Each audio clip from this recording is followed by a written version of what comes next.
Welcome to Mishna study Masachet Sanhedrin Perek Zayin Mishnah Zayin. Over here in this Mishnah, we're going to discuss the Molech, the Ov, and the Yedeoni. Right. So there's three types of Avodah Zarah, and if someone forms either of these, any of these, he's Hayav Sekila. So Hanutem Mizar Olam Molech.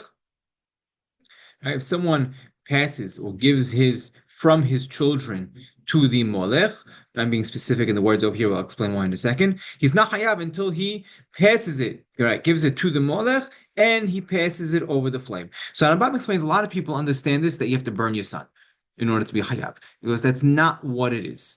By the way, many Mefarshim explain this. The Ramban, Nachmani, Abarbanel.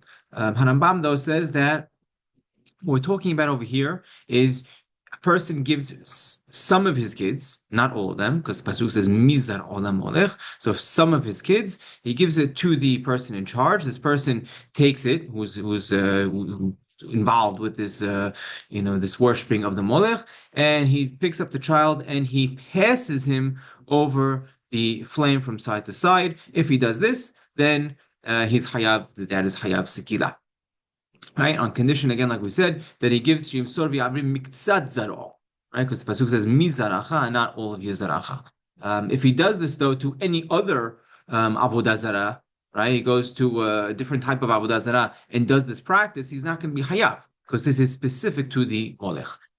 Okay, the Mishnah continues. Masar la Molech v'lo ha'avir la'ish. Right, he gave it to the Molech, or the person in charge, but he didn't pass the child over the flame. Ha'avir ba'esh v'lo masar la Molech, or he went ahead and passed it over the flame without giving over to the Molech. Eno chayav ad sheyimsor la Molech v'ya'avir ba'esh. He need both those conditions. The next one is Ba'al Ov. Ba'al Ov, over here it says pitos.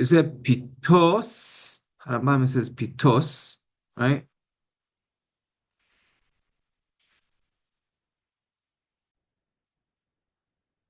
See over here it says pitom, and most Girsavda says pitom, but in the in Harambam's manuscript is pitos. So that's it's this type of conjurer, someone who's a type of sorcerer, hamdaber mishahyo, who speaks from his armpit, right? So what would he do? This is someone who, well, first of all, there's different types of these, we call them sorcerers. And they're different, and their laws are different, right? Don't get confused with the Doresh el Metim, right? Doresh el Metim in the Torah is someone who just tells the future, right? He goes ahead, he sifes, he lies down in the graveyard, and he makes up things from his imagination, right? That's Doresh el Metim. Ba'al Ov, that's mentioned in the Mishnah over here, he actually does a maaseh, right? He's doing something. There's a type where they take a skull of a person who's already the flesh is decayed. He takes it, he hides it, he is maktir to it, ketoret. He does all these different things to it. This is the type of ba'alov.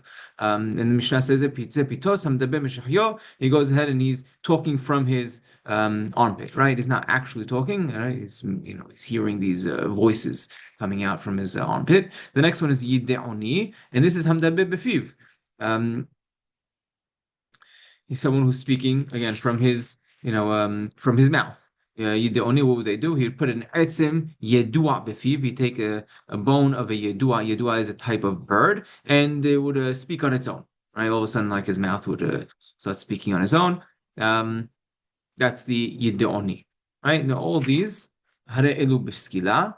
Right? Anyone who performs it is chayav skila. Someone who asks any of these people, that's a azara, it's a lo ta'aseh. Rambam points out, right, and this is really Rambam's shita. Anytime you hear in the Mishnah, we hear medaber and shomea, he's speaking, he's hearing, right? In this instance, it is right. This is only, what are we talking about? It's talking about shemi'ah kozevit, right? It's a fake hearing. As if he's hearing things. He's imagining that he's hearing. Like some people, when they go to these desolate places, all of a sudden they hear a voice talking to them, right? That's what this Mishnah is talking about. That's why Harambam explains this. There's not an actual voice speaking to him, not anything real happening. It's really his imagination taking over and creating this illusion.